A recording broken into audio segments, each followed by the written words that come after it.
Dice así, capítulo 4, versículo 5. Ellos son del mundo, por eso hablan del mundo y el mundo los oye. Nosotros somos de Dios, el que conoce a Dios nos oye, el que no es de Dios no nos oye. En esto conocemos el espíritu de verdad y el espíritu de error. Amados, amémonos unos a otros porque el amor es de Dios. Todo aquel que ama es nacido de Dios y conoce a Dios. El que no ama no ha conocido a Dios, porque Dios es amor. En esto se mostró el amor de Dios para con nosotros, en que Dios envió a su Hijo unigénito al mundo para que vivamos por Él. En esto consiste el amor, no en que nosotros hayamos amado a Dios, sino en que Él nos amó a nosotros y envió a su Hijo en propiciación por nuestros pecados. Padre, te damos gracias, Señor, por permitirnos una vez más estar en este día congregados como un cuerpo que somos en Cristo Jesús, nuestra cabeza, como una familia de aquellos que han creído en el Salvador, que le han recibido, de todos aquellos, Señor, que han depositado su fe y toda su esperanza en Él.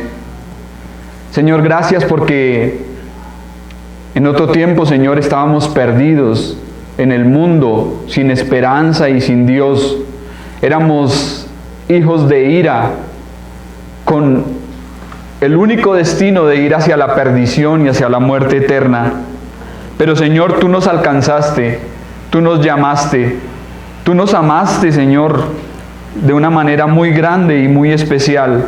Y por eso, Señor, nos tienes aquí el día de hoy, porque nos has permitido comprender, Señor, cuán grande amor nos has dado, Señor, cuán maravilloso y excelso amor. Ahora te pedimos, Señor, que de una manera humilde podamos, Señor, corresponder a ese amor en obediencia a ti, amando a nuestros hermanos. Porque ese es nuestro deber, Señor. Si hemos recibido un amor tan grande como el que tú nos has dado, ahora nuestro deber, Señor, es amar a nuestros hermanos. Amarlos de una manera sacrificial, ilimitada y de una manera, Señor, de entrega absoluta, Señor. Padre, te damos gracias, Señor, por esta tu palabra. Te pedimos, Señor, que nos ayudes, Señor, a atesorarla en nuestros corazones. Y que al meditar en ella, Señor, podamos entender, Señor, tu gracia, tu amor, tus atributos, Señor, para que de esa forma tú seas glorificado, tú seas exaltado, Señor. Gloria a ti y solo a ti, Señor. Gloria a ti en todo lo que hacemos, Padre. Queremos honrarte, queremos adorarte, Señor. Y también lo hacemos a través del estudio de tu bendita y santa palabra. Dejamos todo en tus manos, Señor, en el nombre maravilloso de nuestro gran Dios y Salvador Jesucristo. Amén. En el contexto hablábamos de que debíamos probar los espíritus, si son o no son de Dios. Habían surgido muchos falsos maestros en los días de Juan, gnósticos que decían estar con Cristo, pero que le negaban su obra, negaban su persona, negaban sus atributos, su deidad. Entonces la invitación de Juan era a probar los espíritus, a probar a esos maestros, si eran o no eran de Dios. Decíamos que generalmente el que hace el examen, ¿quién es? No, en la vida secular, en el estudio, ¿quién es el que realiza el examen? El maestro, ¿sí? Pero aquí Juan está invitando a los creyentes a probar a los maestros. Y decíamos que la mejor forma de probar a un maestro, ¿cuál es? ¿Cómo es? ¿Qué piensa de Cristo? La prueba cristológica, hablábamos de ella, ¿sí? ¿Quién es Cristo para él? ¿Quién es Cristo? ¿Qué dice acerca de Cristo? Lo que una persona piense acerca del Señor o diga acerca de Él, claramente nos demuestra qué clase de doctrina tiene. ¿Qué espíritu hay en Él? Porque si está el Espíritu de Dios, debe glorificar a Cristo. Pero si está el espíritu del error y del engaño, no lo hará. No lo hará. Entonces los falsos maestros, los herejes, son del mundo. Es lo que acabamos de mirar en el versículo 5 y 6. Es decir, que forman parte del sistema mundial organizado de pecado, cuyo principal es Satanás. Por consiguiente, al ser del mundo, todo lo que hablan y todo lo que enseñan procede del mundo. Es del mundo. Y las personas que componen ese mismo sistema maligno les escuchan y les siguen. Entonces los falsos maestros enseñan las cosas del mundo. Pero ¿qué habla un verdadero maestro? ¿Qué debe hablar un verdadero maestro? Alguien que enseña la verdad. La palabra de Dios, la Biblia, la Escritura. Es lo que debe hablar un maestro sano. El contenido y la doctrina de Cristo y sus apóstoles. Esa es la verdad. Pero es sorprendente cómo hoy en día se han infiltrado tantas doctrinas en la iglesia.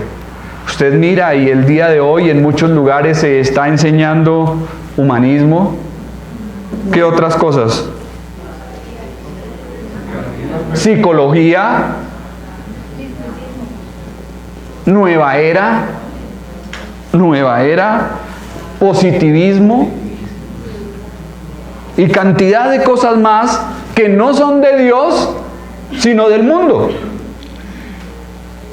La teología de la prosperidad, de las sanidades y los milagros, que dice, Dios debe concederme esto porque Él está comprometido conmigo. ¿Qué tal esa declaración? Entonces la vida cristiana se resume en estar bien, en gozar de riquezas, de comodidades, en tener salud y en ser exitosos. Y esto no procede de Dios. Esto no procede de Dios, lo repito. Es el falso prototipo que el mundo muestra y quiere que sigamos. Pero no es la verdad de Dios. Los falsos predicadores tienen su fuente en el mundo. Por eso la gente del mundo los escucha. Pero un verdadero seguidor de Cristo entiende que no es del mundo, como tampoco su Señor es del mundo. Y lo que Juan está diciendo aquí es que puede que alguien tenga la aprobación del mundo en lo que enseña, pero eso no quiere decir que sea de Dios. Hay iglesias muy grandes en donde se congregan cientos y miles de personas y la gente está allí diciendo amén, amén. Mentirosos. Mentirosos que son, porque realmente no están enseñando la palabra de Dios. Decíamos que una forma de filtrar la enseñanza, de conocer si estamos en lo verdadero o en lo falso, es por medio de su palabra. Ir a la Escritura, mirar. ¿Realmente lo que están enseñando, lo que dice, tiene sustento en la palabra? ¿Tiene sustento bíblico? Entonces, ¿qué hace una persona cuando desea volverse famosa, reconocida y tener miles de seguidores? ¿Qué hace? ¿Qué habla? Lo que la gente quiere oír, lo que la gente quiere escuchar. La gente quiere oír de estar bien, de estar sanos, de tener salud, de tener plata, de que los negocios vayan bien, de estar bien aquí y ahora. ¿Sí? Y los falsos predicadores, los falsos maestros se concentran en decirles eso, lo que ellos quieren escuchar. ¿Para qué? Para seguir ganando adeptos y seguir llenando bodega. Y por eso el culto donde el apóstol trae la palabra profética tal vez es más popular el día de hoy que el culto en donde el siervo del Señor llama al arrepentimiento, a dejar el pecado, a vivir en santidad.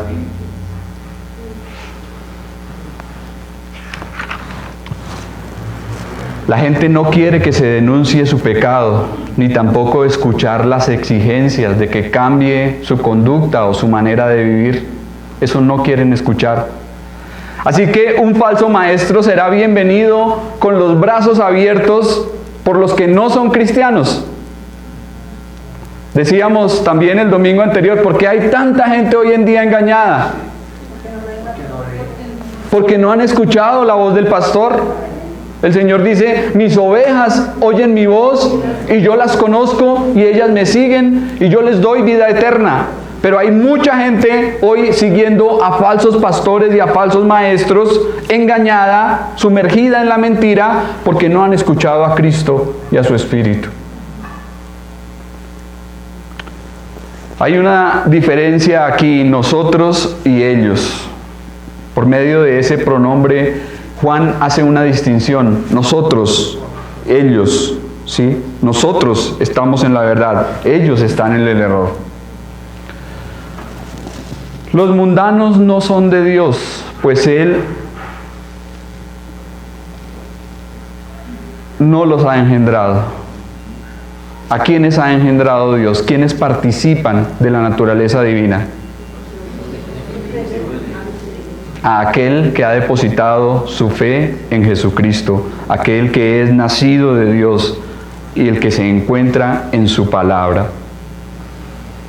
Entonces vemos que los que no son de Dios rechazan la palabra, rechazan la sana doctrina, rechazan la verdad. Tal vez mucha gente ha pasado por la iglesia y se han retirado porque dicen, no, es que es un mensaje muy fuerte. Es un mensaje fuerte, y es que en realidad es un mensaje fuerte. Este mensaje que predicamos es un mensaje fuerte, que ofende, que incomoda, que confronta a la persona. Y si no fuese así, pues entonces que Dios nos guarde de hablar otra cosa, ¿no? El espíritu que viene de Dios enseña la verdad.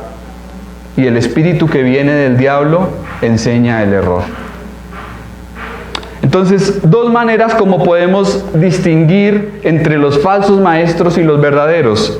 La primera de ellas, el contenido del mensaje. Y la segunda, ¿quiénes son los que lo escuchan? ¿Quiénes escuchan? Con esta segunda forma quedan avergonzados y expuestos todos aquellos que profesan ser cristianos, pero buscan agradar y complacer al mundo y a su gente. ¿Se han dado cuenta que especialmente en la actualidad hay mucha gente del mundo que se hace llamar cristiana? Y entonces se convierte un famoso de la farándula, un actor o alguien reconocido, popular, y se convierte, y a los pocos días de estar convertido entonces ya está en un púlpito hablando.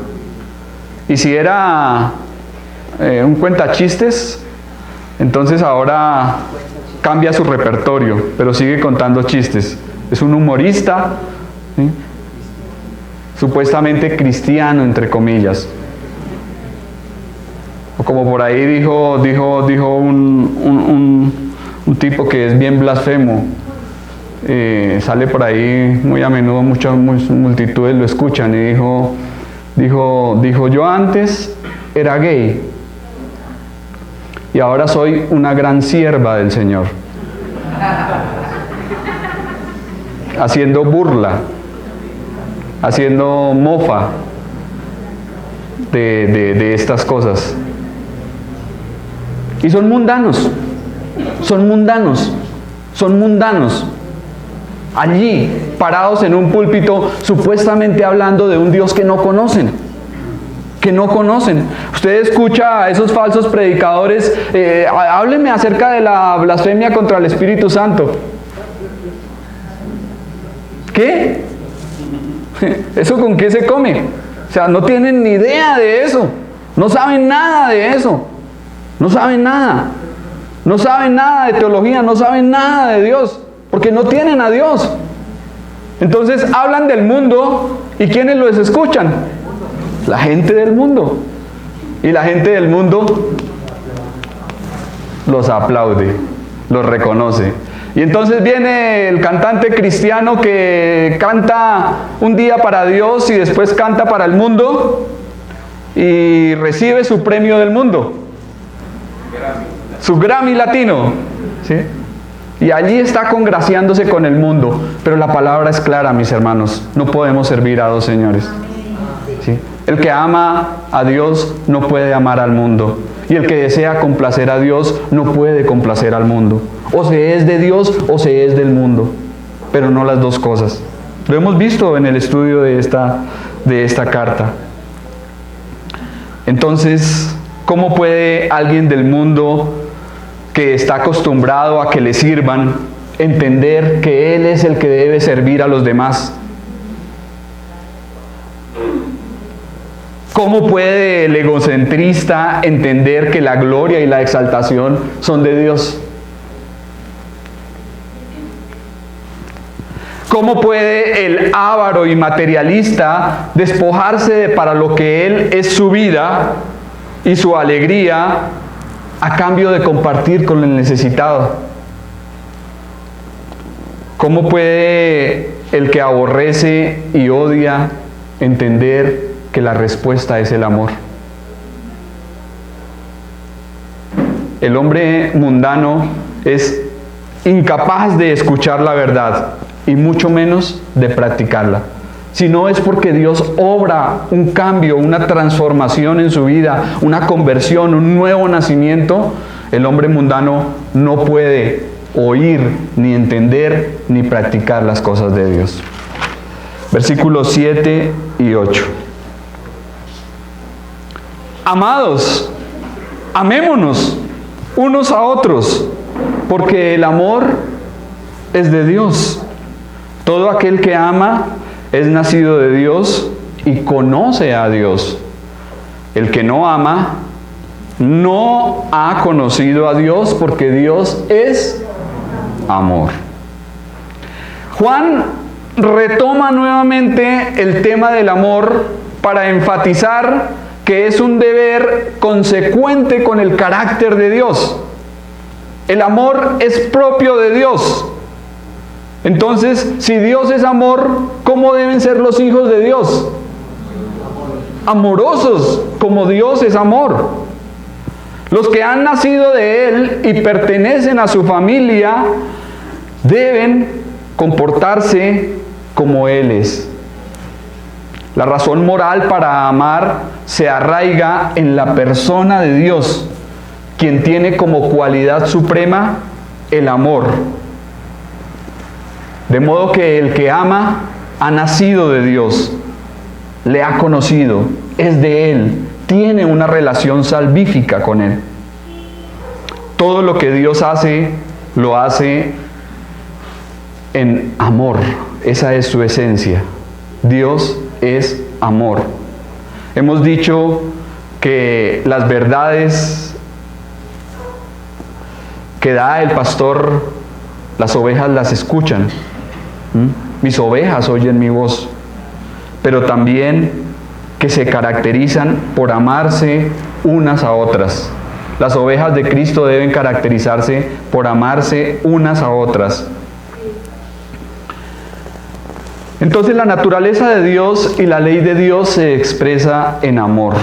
Amor para con Dios y amor para con el prójimo.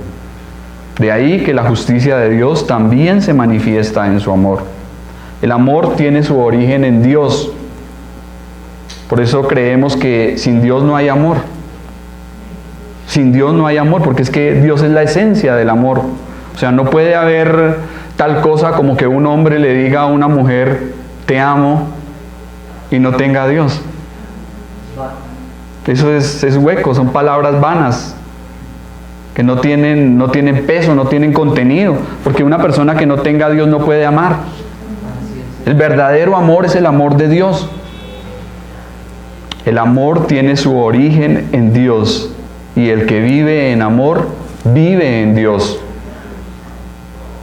Solo amando aprendemos a conocer a Dios, y solo conociendo a Dios aprendemos a amar. La mera pretensión de conocer a Dios junto con la actitud de odiar al hermano resulta en una mentira. Es una mentira. Dios es amor. Son palabras muy grandes, con insondable significado, muy altas para nuestra limitada comprensión. Siempre nos quedaremos cortos en entenderlas y en explicarlas. Dios es amor. Un hombre llamado Henry Moorhouse fue invitado a predicar durante una semana en la iglesia de Dwight L. Moody. Y para sorpresa de todos, el predicador dio 7 sermones consecutivos de Juan 3:16. Imagínense, 7 días predicando de Juan 3:16. Y la 7ª noche subió al púlpito y todos los ojos estaban clavados sobre él y dijo: queridos hermanos, queridos amigos, he estado buscando todo el día un texto nuevo para predicar, pero no he podido encontrar ninguno tan bueno como este antiguo versículo de Juan 3:16. Y luego agregó: por una semana entera he estado tratando de decirles cuánto Dios les ama, pero no lo puedo hacer con esta pobre y torpe lengua. Si pudiese usar la escalera que apareció a Jacob en Génesis, subir hasta el cielo y así pedirle a un ángel que sientan la presencia y el amor del Todopoderoso, cuánto amor tiene el Padre para con el mundo, solamente tendría para decir: porque de tal manera amó Dios al mundo, que ha dado a su Hijo unigénito, para que todo aquel que en Él cree no se pierda, mas tenga vida eterna. Uf. Y con estas predicaciones los hermanos empezaron a descongelar sus corazones, y fueron para ellos como noticias de un país lejano, buenas noticias. El apóstol Juan, al igual que Henry Moorhouse, tiene algo en común, un tema recurrente, y es el amor. El amor. La clave de todas sus obras, su creación, su redención y su mismo ser, todo gira en torno a esto: Dios es amor. El que no ama no ha conocido a Dios. El que no ama no ha conocido a Dios. Esta es una exhortación para que los creyentes practiquen ese amor práctico que viene de Dios. Amarse los unos a los otros, ya que están divinamente equipados para hacerlo. La persona que ha nacido de nuevo participa de la naturaleza divina y Dios vive en él. Y si Dios es amor, el creyente, por consiguiente, debe amar. Debe amar también. Podemos pensar por qué el apóstol Juan insiste tanto con el tema del amor. Ya no lo ha dicho una vez, 2 veces, 3 veces, y diríamos: bueno, ¿será que Juan ya no tiene nada más que decirnos? ¿Será que se le acabó el tema en esta carta y tiene que volver a lo mismo y repita y repita y repita? No. La verdad es que nos estará dando cosas más puntuales y más exactas para que lo entendamos, y lo veremos en los versículos siguientes. Agustín de Hipona, un teólogo de los primeros siglos, dijo lo siguiente: Juan ha dicho muchas palabras, pero todas ellas tienen que ver con el amor. Todo lo que Juan dice está relacionado con el tema del amor. ¿Y por qué tanta insistencia en lo mismo? A veces vamos a la Biblia y encontramos que Dios nos dice las mismas cosas una vez, 2 veces, 3 veces, 4 veces, 5 veces. ¿Y por qué tanta repetición? Porque es importante y porque no lo hacemos. Porque no lo hacemos, porque somos cabezas duras. No lo entendemos y menos lo hacemos. Entonces toca otra vez volver a lo mismo, a lo mismo, a lo mismo, a lo mismo. Y por eso en su palabra Dios muchas veces tiene que repetirnos tantas veces las mismas cosas. Y yo creo que aquí Juan enfatiza tanto en el amor es porque es importante y porque muchas veces pasamos por alto algo tan importante que debemos hacer.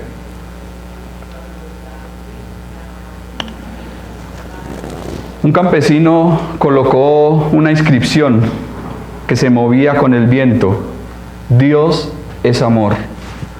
Entonces un predicador fue a visitarlo y vio aquella veleta y le preguntó: bueno, dígame algo, ¿qué significa eso? Que Dios es amor, ¿por qué? ¿Porque es tan cambiante como el viento? Y el hombre le respondió: no, Dios es amor, no importa de dónde soplen los vientos. Dios es amor.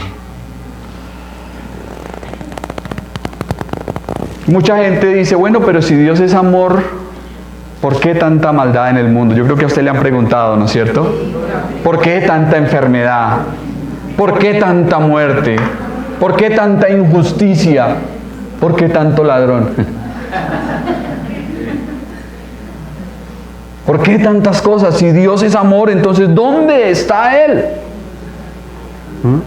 Pero ignoran voluntariamente que la palabra de Dios dice que Dios es amor, pero también es fuego consumidor.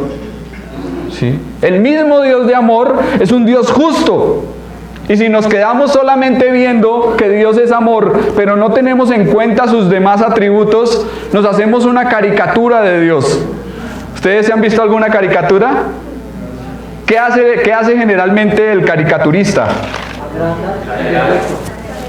Entonces, si tengo la nariz grande, la pone aguileña, bien grande, ¿sí? De pronto tengo algún defecto y él lo que hace es exagerarlo, resaltarlo.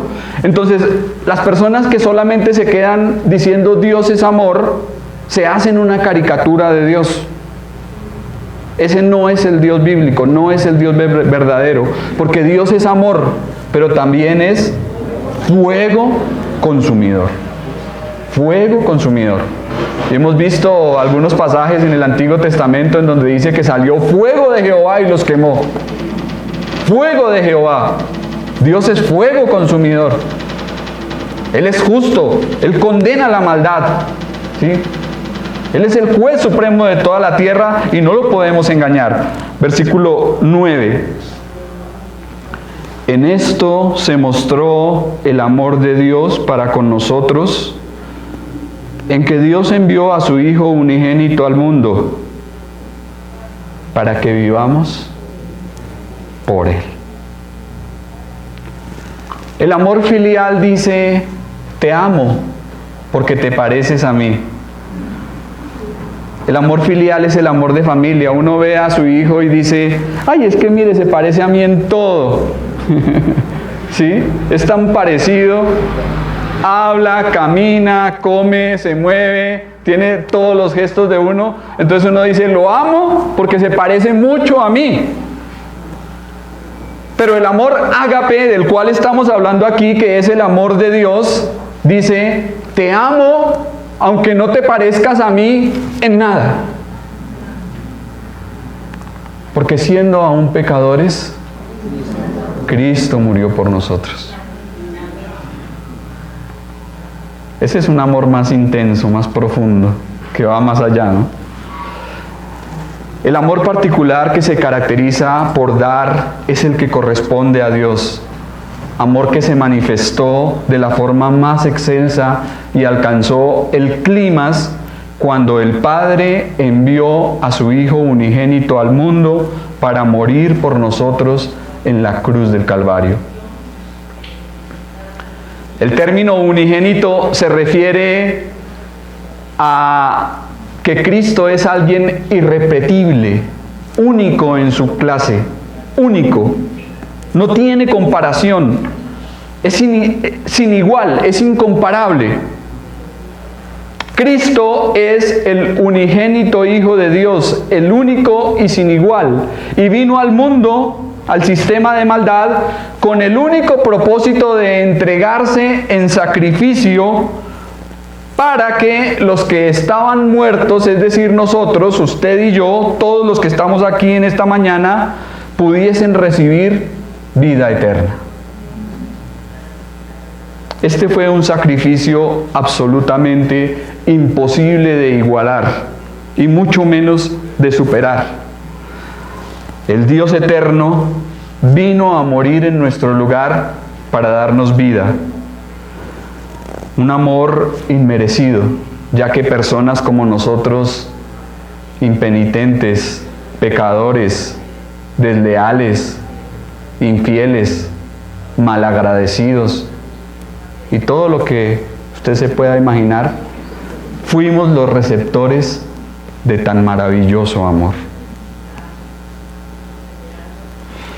Entonces, otra razón por la que los cristianos deben amar es siguiendo el ejemplo supremo del amor de Dios. Si Dios nos amó, ¿quiénes somos nosotros para no amar a nuestro hermano? Para no amar a nuestro prójimo.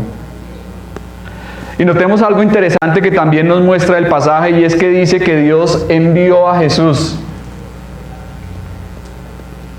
Alguien a quien se envía es alguien que ya existe. Y esto obviamente nos habla de la preexistencia de Cristo. Porque si fue el enviado del Padre, quiere decir que Él ya existía antes de nacer en el pesebre de Belén. Antes de nacer, antes de ser un niño allí en un pesebre, un bebecito, Cristo ya existía con el Padre desde la eternidad. Lo vemos en el capítulo 1 del Evangelio según Juan, cuando hicimos el estudio. En el principio era Dios, era con Dios. Todas las cosas por Él fueron hechas, y sin Él nada de lo que ha sido hecho fue hecho. Entonces eso nos habla de la preexistencia de Cristo. Versículo 10 y terminamos. En esto consiste el amor, no en que nosotros hayamos amado a Dios, sino en que Él nos amó a nosotros y envió a su Hijo en propiciación por nuestros pecados.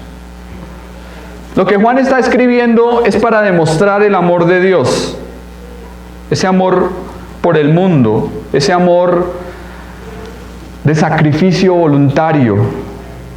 El amor consiste no en que nosotros hayamos amado a Dios, sino que Él nos amó a nosotros. De manera que no se trata de nuestro amor por Él. No se trata de nuestro amor por Él. Se trata de su amor por nosotros. En un acto libre, espontáneo y desinteresado. ¿Y cómo manifestó ese amor Dios? ¿Cómo manifestó ese amor el Padre? Enviando a su Hijo para que muriese por nosotros, tomando nuestro lugar. El sacrificio voluntario de nuestro Señor había sido ilustrado en el evento que veíamos en esta mañana, del cual nos hablaba nuestro hermano en el capítulo 21 del libro del Génesis. Veíamos algo sumamente precioso en este capítulo, algo maravilloso y hermoso. Y es que, ¿qué ocurrió? ¿Alguien estuvo esta mañana? ¿Sí? ¿Qué pasó en el capítulo 21 del Génesis? Abraham fue un hombre de mucha obediencia, a pesar de que tuvo muchas pruebas, fue tan difícil que el sacrificio a Dios se tuvo que mandar. Él lo hizo por el amor al Señor porque él creía en Dios. Sí, nuestro hermano hablaba de qué cosas nosotros debemos entregar. ¿Qué es eso que estamos amando, que Dios nos pide que le entreguemos? Y esa era la aplicación que nuestro hermano daba acerca de este pasaje. Pero si nos ponemos a pensar un poco, ¿se ha usted puesto a pensar en el amor del Padre? También decía nuestro hermano, imagínese lo que sintió Abraham aquel día, aquella tarde, cuando Dios le dijo, dame a tu hijo. Y le especificó, no a Ismael, no, a Isaac, a tu único, al que amas. ¿Y por qué Isaac? ¿Por qué Isaac? ¿Por qué no Ismael?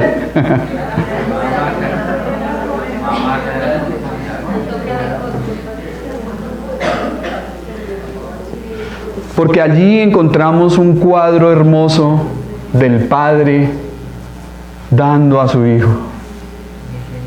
El Padre dando a su Hijo. Y es lo que estamos hablando aquí. El amor de Dios se manifestó, mis hermanos, en que Dios el Padre no rehusó entregarnos a Cristo nuestro Señor.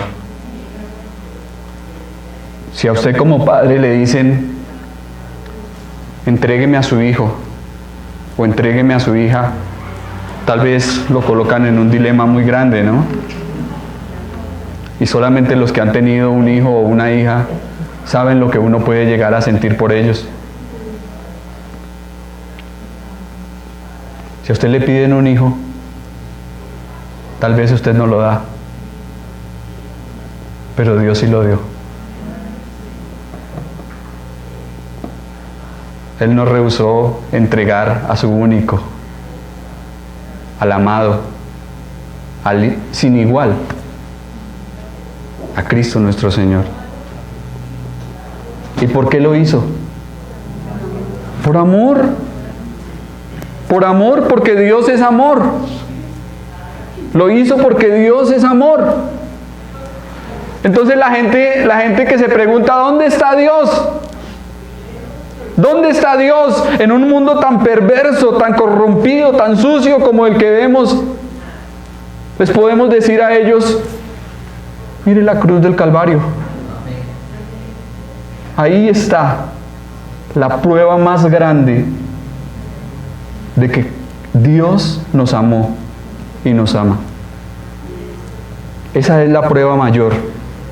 No hay otra semejante a esa. Y dice que lo entregó en propiciación por los pecados. Propiciación por los pecados.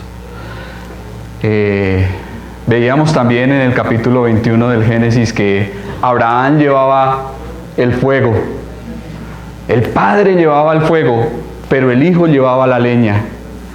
Y decíamos que el muchacho ya tuvo que haber sido mayorcito, ¿no? No es un niñito así inocente como lo enseñan en la escuela dominical, que vaya como detrás de Abraham allá, papi, ¿dónde está el cordero? No. Ya era un hombre, ya habían pasado 20 años entre el capítulo anterior y el 21. Ya era un hombre hecho y derecho. Y hay que resaltar algo interesante de esto también, y es la entrega voluntaria. Nuestro hermano habló algo acerca de eso, la entrega voluntaria. Él era un hombre, era un muchacho, tenía fuerza, tenía velocidad. Abraham era un anciano. Sin embargo, él permitió que todo se alistase, que se preparase, se dejó atar voluntariamente, cargó la leña. Cristo fue hacia el Gólgota cargando su cruz. Voluntariamente se entregó.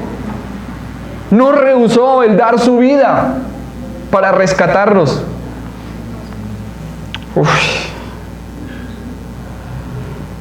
La palabra propiciación viene de el propiciatorio, que era el lugar en donde se hacía la aspersión o el derramamiento de la sangre en el Antiguo Testamento, en el día de la gran expiación. Cristo es la propiciación por nuestros pecados, porque una vez y para siempre, con su sangre derramada, satisfizo las demandas de la justicia de Dios. Aplacó la ira del Omnipotente. El fuego de Dios cayó sobre él. La ira de Dios cayó sobre Cristo en ese momento. Él tomó nuestro lugar. Nosotros éramos los que deberíamos estar ahí muriendo, pero Él murió por nosotros, llevando nuestros pecados. Hay una ilustración que nos puede ayudar a entender bien el significado de la propiciación. Y se trata que un voraz incendio arrasó con una región, devastando plantaciones, casas y todo lo que se encontrara a su paso. Imagínense, un incendio terrible. No dejaba nada por donde pasaba. Y una familia en particular vio el humo a distancia y no pasó mucho tiempo para que se dieran cuenta que no podían escapar de ese fuego, que no podían huir de ese incendio. De modo que no había un sitio donde esconderse. Ya estaban rodeados, ya no había nada que hacer, no había donde esconderse. Entonces el padre de familia fue a la chimenea y agarró una brasa e incendió toda su propiedad. Incendió todo lo que tenía, su casa, todo lo quemó. Y luego él y su familia se desplazaron hasta el centro de su quemada propiedad. ¿Qué creen que ocurrió cuando venía el incendio? Ya no había nada que devorar, ya no había nada que quemar ni consumir, de modo que el incendio no tocó a aquellas personas. Fueron salvadas de ese fuego. Y esto nos muestra que para ellos ese terreno fue su propiciación, de la misma forma que para nosotros Cristo es nuestra propiciación. ¿Por qué? Porque ya el fuego de Dios cayó sobre Él. Porque ya el fuego de Dios y la ira de Dios, las demandas de la justicia divina, lo tocaron a Él y cayeron sobre Él. Al estar en Él, nosotros somos guardados, nosotros somos preservados, somos salvados por estar en Cristo. Eso es lo que significa la propiciación, que ya el fuego de Dios, el juicio de Dios y la ira de Dios no nos va a tocar por estar en Cristo. ¿No es esto algo hermoso y maravilloso?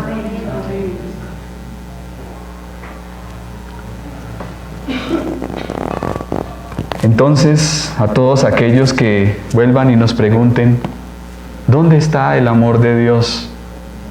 ¿Por qué hay tanta maldad en el mundo? ¿Por qué pasan tantas cosas malas? Deberíamos más bien decirles, ¿cómo alguien tan bueno, tan justo, tan limpio e inocente como nuestro Señor sufrió de una manera tan cruel, tan ignominiosa, tan horrible, yendo a la cruz del Calvario?